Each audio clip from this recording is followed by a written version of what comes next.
Hello and welcome back to Romantic Renewal, your journey to lasting relationships with Mahesh Trivedi and Sean Donovan. And today's topic, relationships can thrive without physical intimacy. In our last lesson, we explored some ways to bring more excitement to your intimate life. The ideas we presented may have sparked some additional ideas for you too.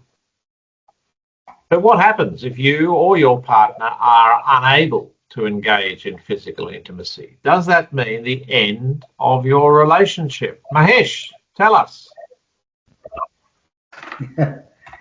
Yes, Sean. So this is a very important topic because people just have perceived either from hearing other people, but this lesson is making everything clear, and then how they can appreciate their relationship. So it's sometimes circumstances prevent physical closeness due to health challenges, which could be temporary or long term.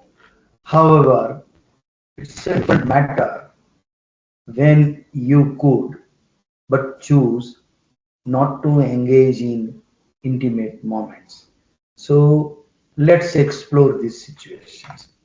So, number one, once again, always high on priority is communicate. It always says communicate, communicate, communicate. So sit down with each other and use reflective listening skills to uncover what may be happening. A lack of interest in intimacy can be complex. Could there be physical reasons? Is there any emotional disinterest? If that is so, this might require the guidance of a therapist. Is one partner considering ending the relationship or involved elsewhere? Because this can be painful and a therapist may help. Another understanding is about can't, cannot versus would not. So if either of you loses interest in intimacy, there are steps you can take to understand the underlying reasons. So second important point is consult a healthcare professional if there doesn't seem to be an emotional reason, because hormones imbalances could be at play, can be at play. Depression can impact interest in closeness. Certain medications can also decrease libido, including antidepressants and blood pressure treatment. So, when physical closeness becomes challenging due to medical issues, both partners often experience emotional reactions, especially at the start.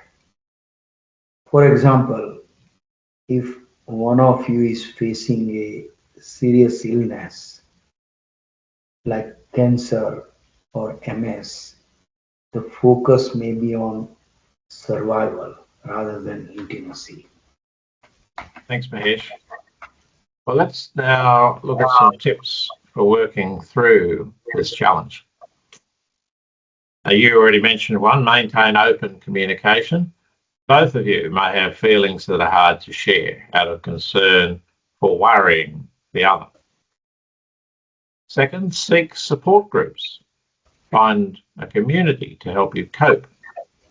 Yes. Third, stay physically affectionate. Holding hands, hugging, placing a hand in your partner's shoulder can go a long way. Fourth, strengthen your emotional connection. In these situations, bonding may become more about emotional closeness. The short answer to whether relationships can survive without physical intimacy is yes. The longer answer is it depends on the relationship and why physical closeness is absent. Let's examine both possibilities. Mahesh, can relationships thrive without intimacy?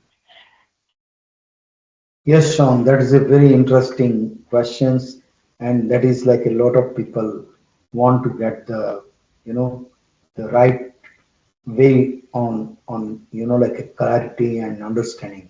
So whether a relationship survives depends largely on what is holding it together.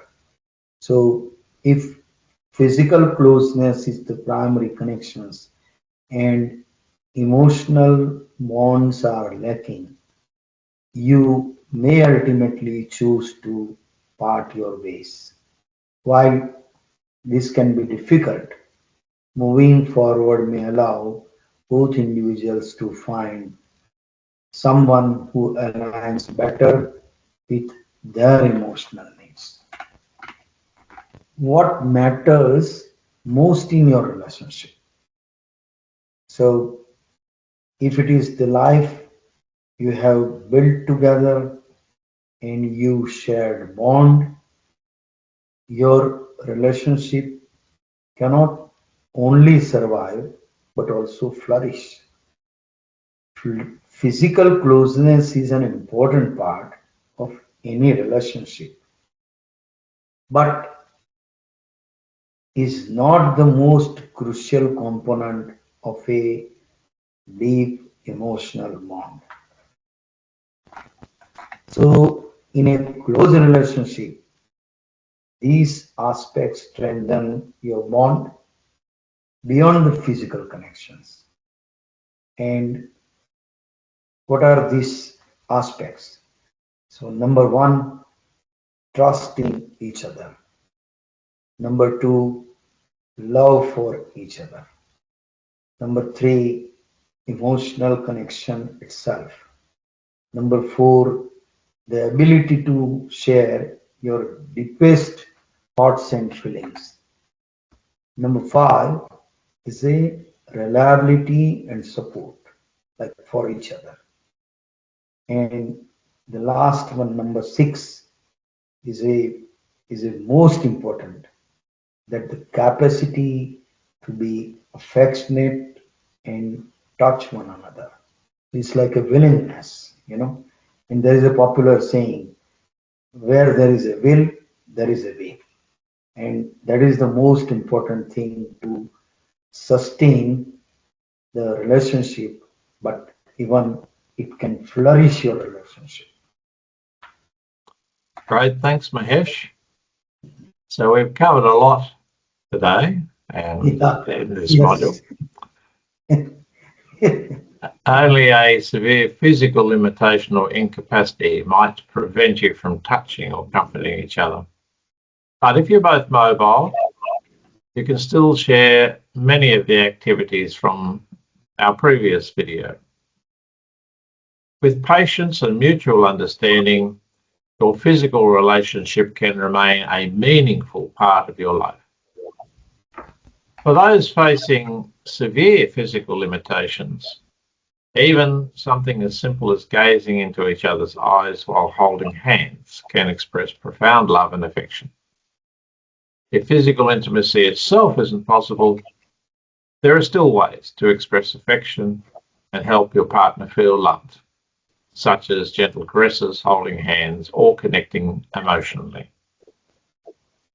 So, our next video will be our final video in this course, Yes. and it will summarize this module and indeed the whole course.